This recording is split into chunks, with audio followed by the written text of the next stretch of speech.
రామచంద్రమూర్తి వారు నలుగురు సంతానంలో తొలివారు. అర్జునుడు 5 మంది సంతానంలో మూడవవారు. స్వామి వివేకానంద వారు 10 మంది సంతానంలో 6వవారు. అంబేద్కర్ గారు 14 మంది సంతానంలో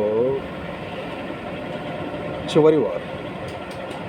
సుభాష్ చంద్రబోస్ గారు 14 మంది సంతానంలో 9వవారు. రవీంద్రనాథ్ ఠాగూర్ గారు కూడా 14వ సంతానం. మనందరికీ తెలిసిన శ్రీకృష్ణ భగవానుడు 8వ సంతానం. ఇది మన హిందూ ధర్మంలో సంతానపరంగా వారి సంఖ్య. కానీ ఇద్దరికి ఇద్దరే చాలు అంటూ మనం గిరిగీసుకుంటే మన ఇళ్లల్లో పురాణ పురుషులు, ప్రముఖ వ్యక్తులు పుట్టడమే మానేశారు.